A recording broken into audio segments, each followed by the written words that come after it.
والمحصنات من النساء إلا ما ملكت أيمانكم كتاب الله عليكم، وأحل لكم ما وراء ذلكم أن تبتغوا بأموالكم محصنين غير مسافحين، فما استمتعتم به منهن فآتوهن أجورهن فريضة، ولا جناح عليكم فيما تراضيتم به من بعد الفريضة، إن الله كان عليما حكيما. ومن لم يستطع منكم طولا أن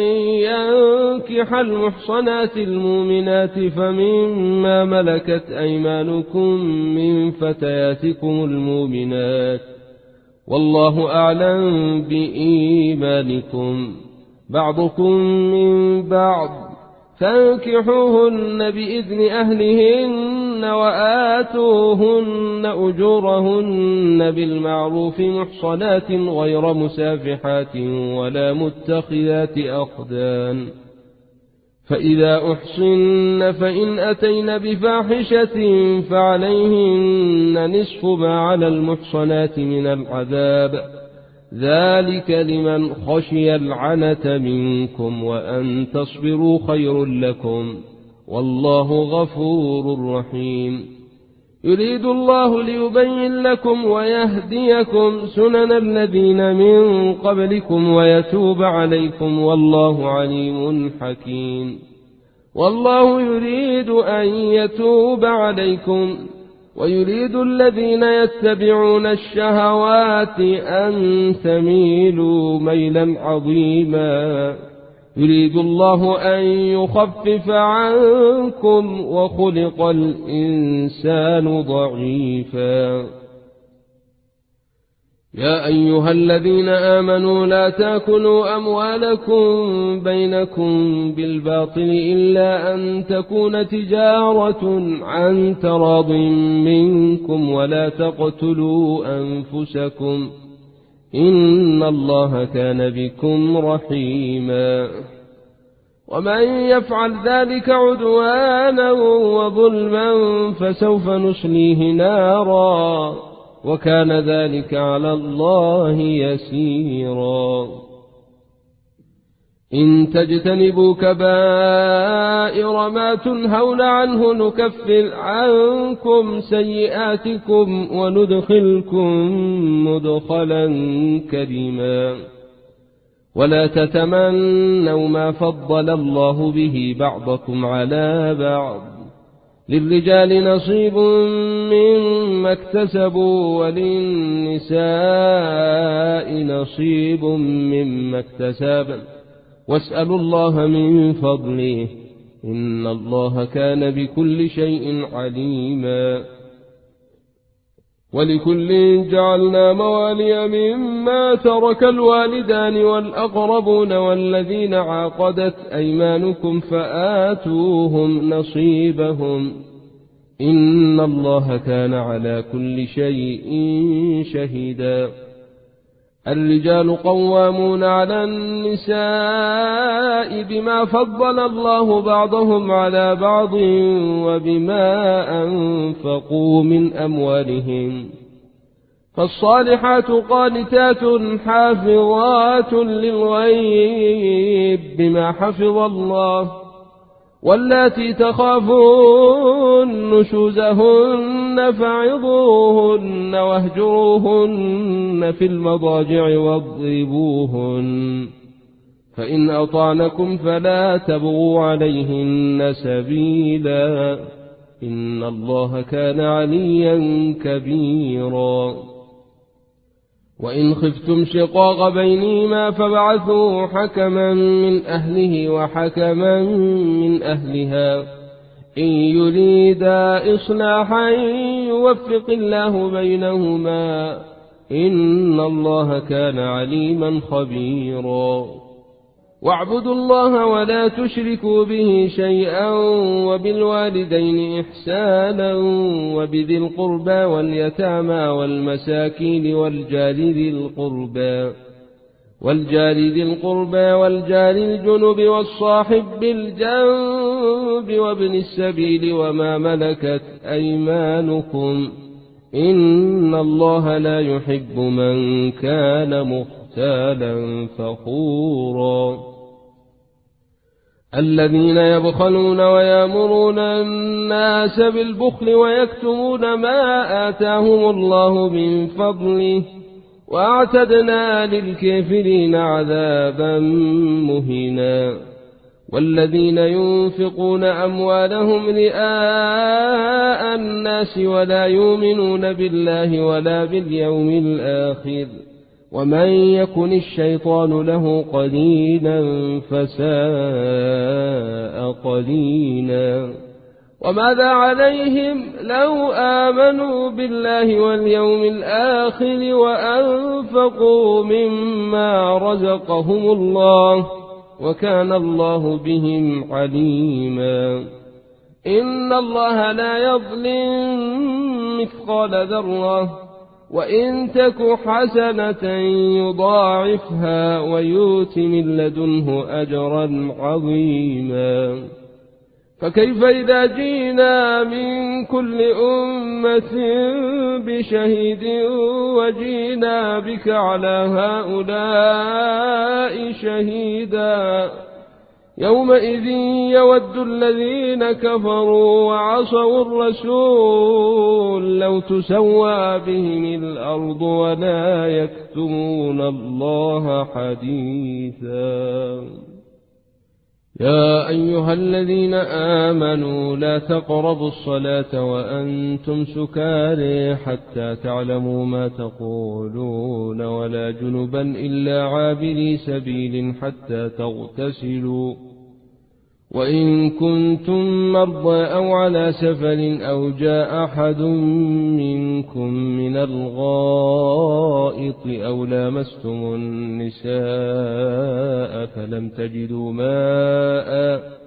فلم تجدوا ماء فتيمموا صعيدا طيبا فامسحوا بوجوهكم وأيديكم إن الله كان عفوا غفورا ألم تر إلى الذين أوتوا نصيبا من الكتاب يشترون الضلالة ويريدون أن تضلوا السبيل والله أعلم بأعدائكم وكفى بالله وليا وكفى بالله نصيرا من الذين هادوا يحرفون الكلم عن مواضعه ويقولون سمعنا وعصينا واسمع غير مسمع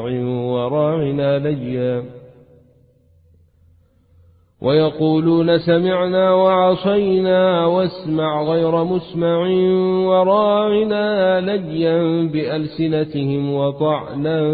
في الدين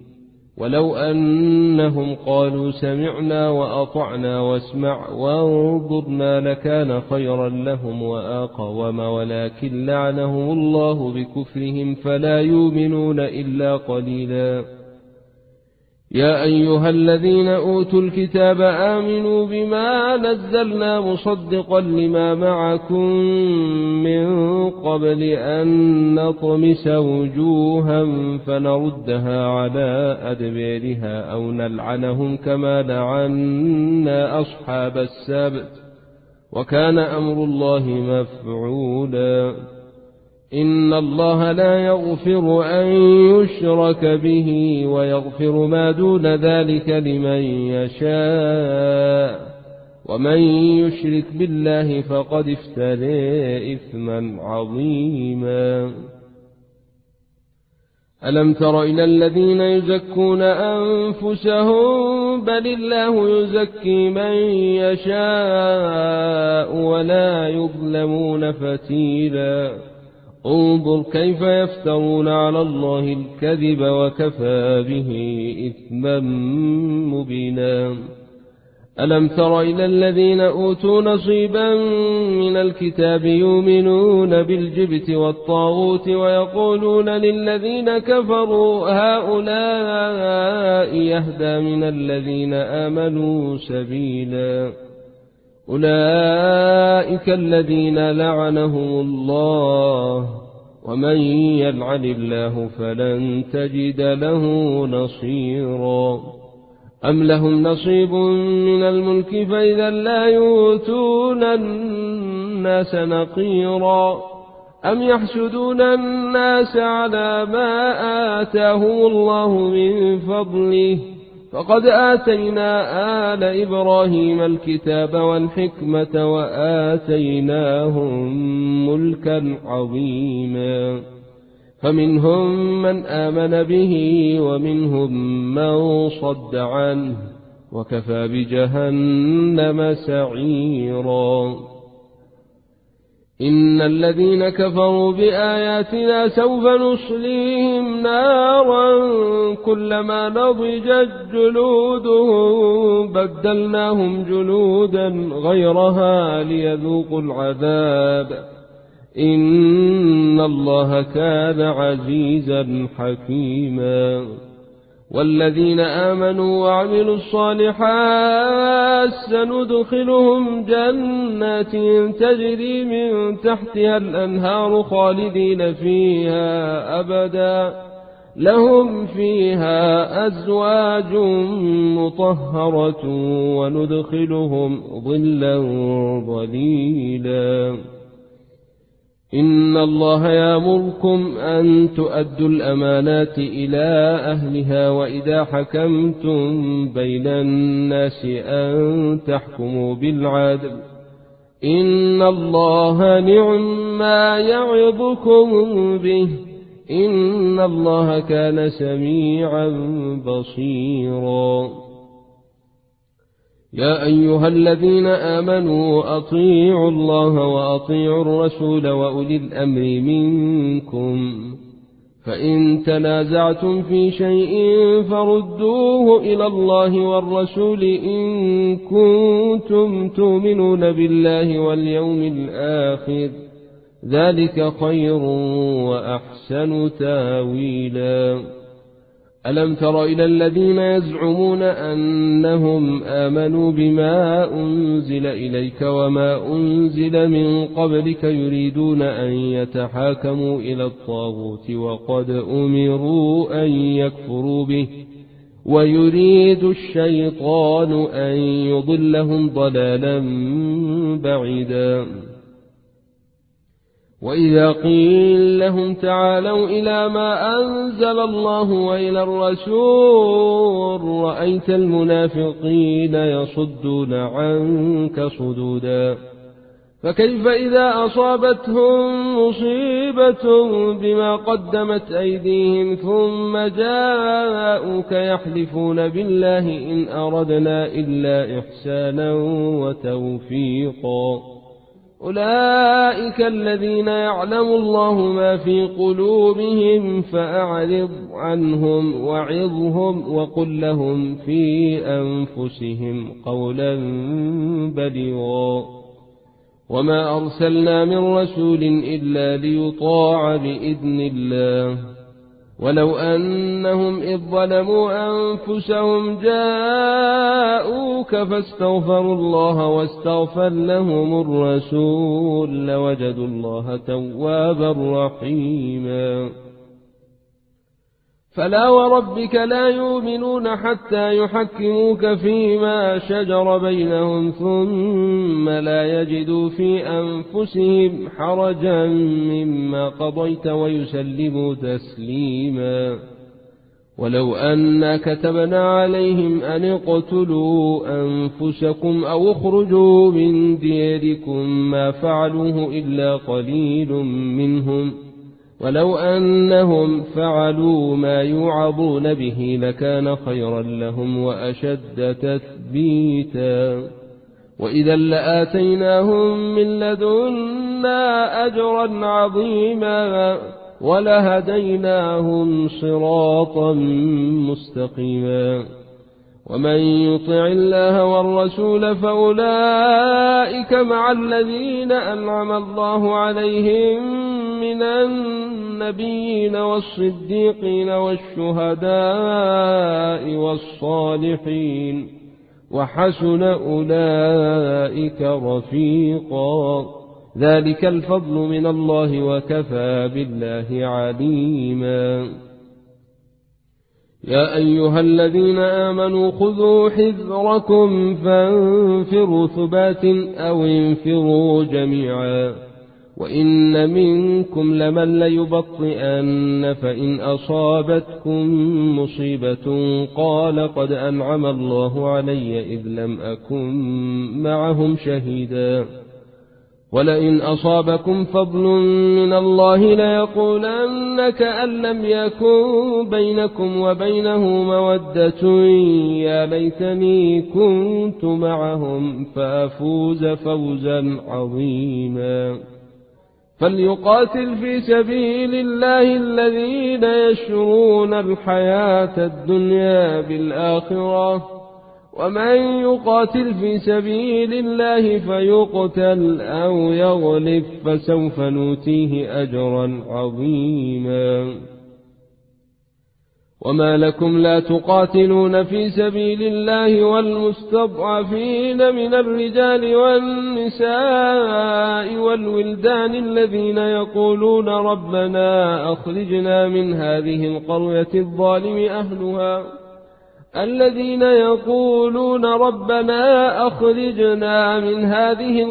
الظالم أهلها واجعل لنا من لدنك وليا واجعل لنا من لدنك نصيرا. الذين آمنوا يقاتلون في سبيل الله والذين كفروا يقاتلون في سبيل الطاغوت فقاتلوا أولياء الشيطان إن كيد الشيطان كان ضعيفا. ألم تر إلى الذين قيل لهم كفوا أيديكم وأقيموا الصلاة وآتوا الزكاة فلما كتب عليهم القتال إذا فريق منهم يخشون الناس كخشية الله أو أشد خشية وقالوا ربنا لم كتبت علينا القتال لولا أخرتنا إلى أجل قريب قل متاع الدنيا قليل والآخرة خير لمن اتقى ولا تظلمون فتيلا. أينما تكونوا يدرككم الموت ولو كنتم في بروج مشيدة وإن تصبهم حسنة يقولوا هذه من عند الله وإن تصبهم سيئة يقولوا هذه من عندك قل كل من عند الله فما لهؤلاء القوم لا يكادون يفقهون حديثا. ما أصابك من حسنة فمن الله وما أصابك من سيئة فمن نفسك وأرسلناك للناس رسولا وكفى بالله شهيدا. من يطع الرسول فقد أطاع الله ومن تولى فما أرسلناك عليهم حفيظا. ويقولون طاعة فإذا برزوا من عندك بيت طائفة منهم غير الذي تقول والله يكتب ما يبيتون فأعرض عنهم وتوكل على الله وكفى بالله وكيلا. أفلا يتدبرون القرآن ولو كان من عند غير الله لوجدوا فيه اختلافا كثيرا. وإذا جاءهم أمر من الأمن أو الخوف أذاعوا به ولو ردوه إلى الرسول وإلى أولي الأمر منهم لعلمه الذين يستنبطونه منهم ولولا فضل الله عليكم ورحمته لاتبعتم الشيطان إلا قليلا. فقاتل في سبيل الله لا تكلف إلا نفسك وحرض المؤمنين عسى الله أن يكف بأس الذين كفروا والله أشد باسا وأشد تنكيلا. من يشفع شفاعة حسنة يكن له نصيب منها، ومن يشفع شفاعة سيئة يكن له كفل منها، وكان الله على كل شيء مقيتا. وإذا حييتم بتحية فحيوا بأحسن منها أو ردوها، إن الله كان على كل شيء حسيبا. الله لا إله إلا هو ليجمعنكم إلى يوم القيامة لا ريب فيه، ومن أصدق من الله حديثا. فما لكم في المنافقين فئتين والله أركسهم بما كسبوا، أتريدون أن تهدوا من أضل الله، ومن يضلل الله فلن تجد له سبيلا. ودوا لو تكفرون كما كفروا فتكونون سواء فلا تتخذوا منهم أولياء حتى يهاجروا في سبيل الله، فإن تولوا فخذوهم وقتلوهم حيث وجدتموهم، ولا تتخذوا منهم وليا ولا نصيرا، إلا الذين يصلون إلى قوم بينكم وبينهم ميثاق أو جاءوكم حصرت صدورهم أن يقاتلوكم أو يقاتلوا قومهم، ولو شاء الله لسلطهم عليكم فلقاتلوكم، فإن اعتزلوكم فلم يقاتلوكم وألقوا إليكم السلم فما جعل الله لكم عليهم سبيلا. ستجدون آخرين يريدون أن يامنوكم ويامنوا قومهم، كلما ردوا إلى الفتنة أركسوا فيها، فإن لم يعتزلوكم ويلقوا إليكم السلم ويكفوا أيديهم فخذوهم وقتلوهم حيث ثقفتموهم، وأولئكم جعلنا لكم عليهم سلطانا مبينا. وما كان لمؤمن أن يقتل مؤمنا إلا خطأ، ومن قتل مؤمنا خطأ فتحرير رقبة مؤمنة ودية مسلمة إلى أهله إلا أن يصدقوا، فإن كان من قوم عدو لكم وهو مؤمن فتحرير رقبة مؤمنة، وإن كان من قوم بينكم وبينهم ميثاق فدية مسلمة إلى أهله وتحرير رقبة مؤمنة، فمن لم يجد فصيام شهرين متتابعين توبة من الله، وكان الله عليما حكيما. ومن يقتل مؤمنا متعمدا فجزاؤه جهنم خالدا فيها وغضب الله عليه ولعنه وأعد له عذابا عظيما. يا أيها الذين آمنوا إذا ضربتم في سبيل الله فتبينوا ولا تقولوا لمن ألقى إليكم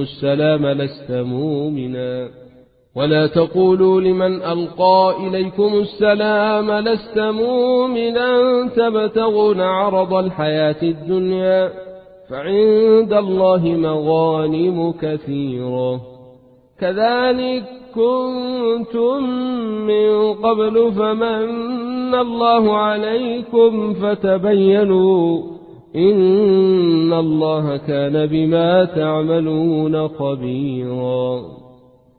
لا يستوي القاعدون من المؤمنين غير أولي الضرر والمجاهدون في سبيل الله بأموالهم وأنفسهم، فضل الله المجاهدين بأموالهم وأنفسهم على القاعدين درجة، وكلا وعد الله الحسنى، وفضل الله المجاهدين على القاعدين أجرا عظيما درجات منه ومغفرة ورحمة وكان الله غفورا رحيما إن الذين توفاهم الملائكة الظالمي أنفسهم قالوا فيما كنتم قالوا كنا مستضعفين في الأرض قالوا ألم تكن أرض الله واسعة فتهاجروا فيها فأولئك مأواهم جهنم وساءت مصيرا إلا المستضعفين من الرجال والنساء والولدان لا يستطيعون حيلة ولا يهتدون سبيلا فأولئك عسى الله أن يعفو عنهم وكان الله عفوا غفورا ومن يهاجر في سبيل الله يجد في الأرض مراغما كثيرا وسعة ومن يخرج من بيته مهاجرا إلى الله ورسوله ثم يدركه الموت فقد وقع أجره على الله وكان الله غفورا رحيما وإذا ضربتم في الأرض فليس عليكم جناح أن تقصروا من الصلاة إن خفتم أن يفتنكم الذين كفروا إن الكافرين كانوا لكم عدوا مبينا وإذا كنت فيهم فأقمت لهم الصلاة فلتقم طائفة منهم معك وليأخذوا أسلحتهم فإذا سجدوا فليكونوا من ورائكم ولتأت طائفة أخرى لم يصلوا فليصلوا معك وليأخذوا حذرهم وأسلحتهم ود الذين كفروا لو تغفلون عن أسلحتكم وأمتعتكم فيميلون عليكم ميلة واحدة ولا جناح عليكم إن كان بكم أذى من مطر أو كنتم مرضى أن تضعوا أسلحتكم وخذوا حذركم إن الله أعد للكافرين عذابا مهينا فإذا قضيتم الصلاة فاذكروا الله قياما وقعودا وعلى جنوبكم فإذا طمأننتم فأقيموا الصلاة إن الصلاة كانت على المؤمنين كتابا موقوتا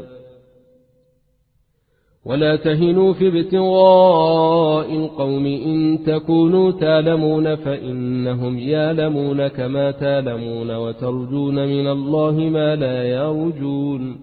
وكان الله عليما حكيما إنا أنزلنا إليك الكتاب بالحق لتحكم بين الناس بما أريك الله ولا تكن للخائنين خصيما واستغفر الله إن الله كان غفورا رحيما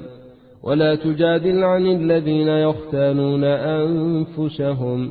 إن الله لا يحب من كان خوانا أثيما يستخفون من الناس ولا يستخفون من الله وهو معهم إذ يبيتون ما لا يرضى من القول وكان الله بما يعملون محيطا ها أنتم هؤلاء جادلتم عنهم في الحياة الدنيا فمن يجادل الله عنهم يوم القيامة أم من يكون عليهم وكيلا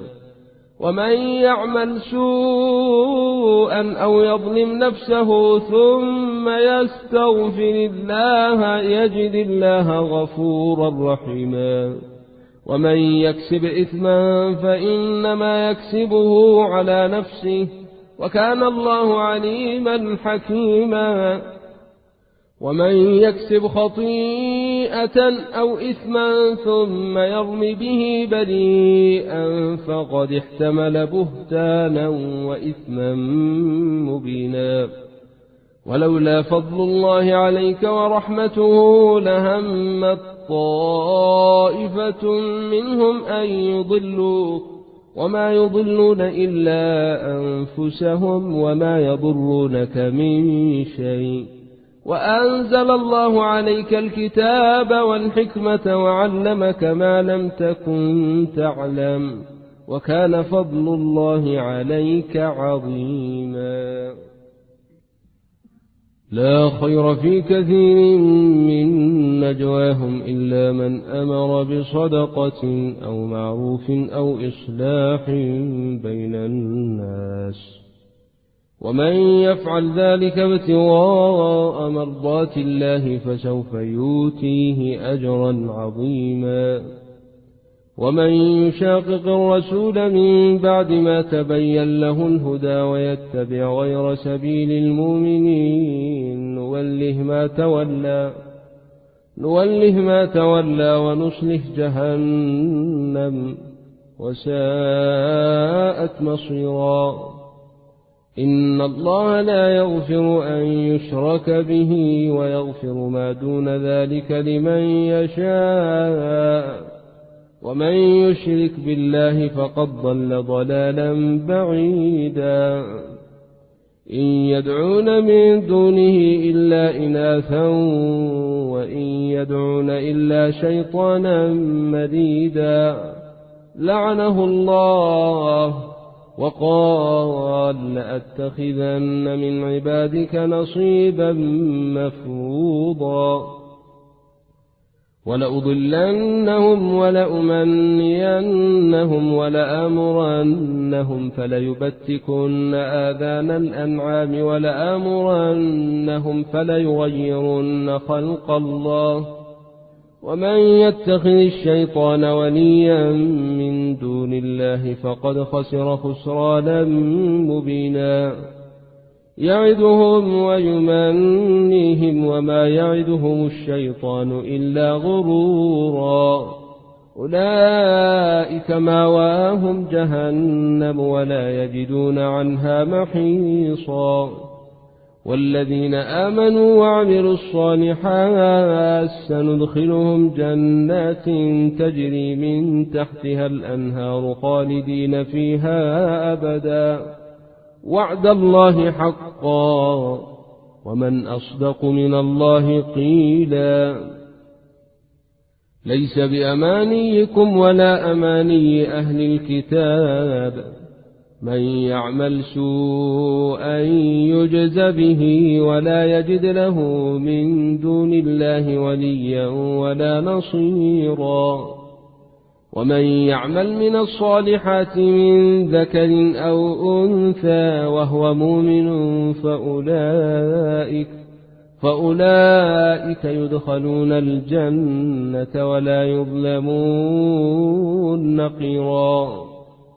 ومن أحسن دينا ممن أسلم وجهه لله وهو محسن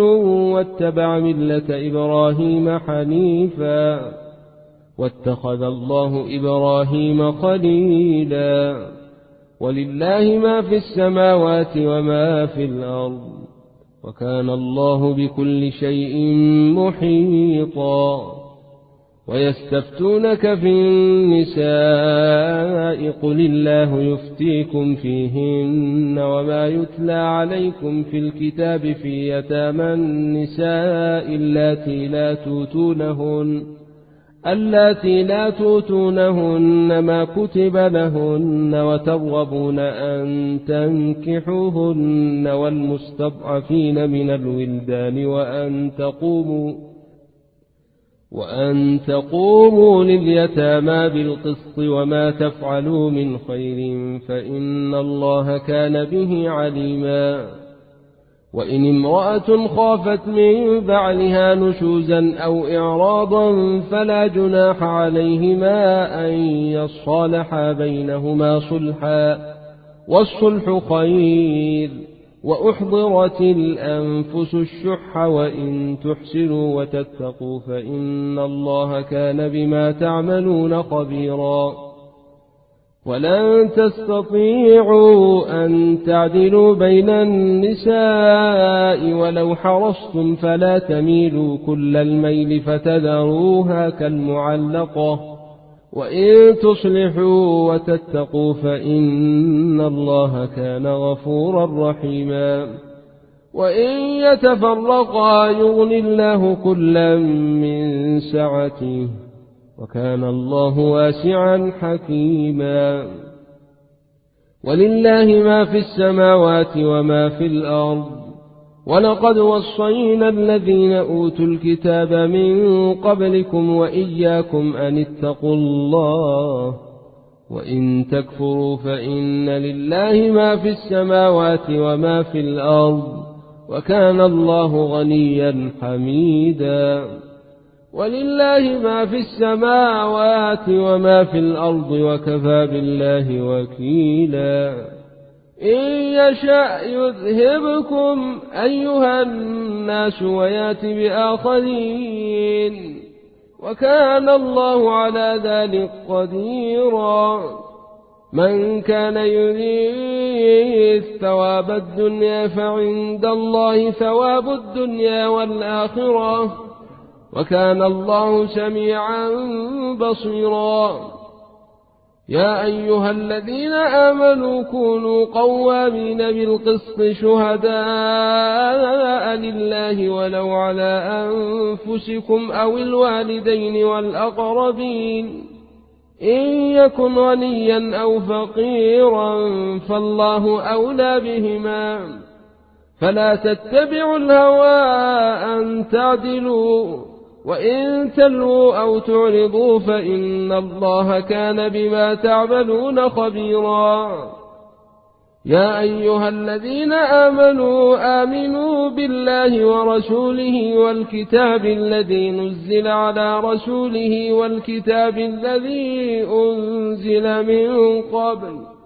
ومن يكفر بالله وملائكته وكتبه ورسله واليوم الآخر فقد ضل ضلالا بعيدا إن الذين آمنوا ثم كفروا ثم آمنوا ثم كفروا ثم ازدادوا كفرا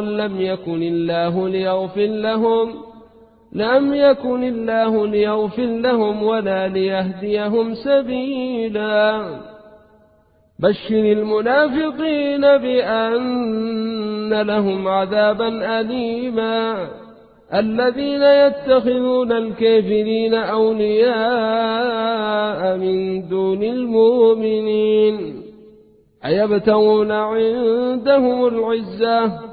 فإن العزة لله جميعا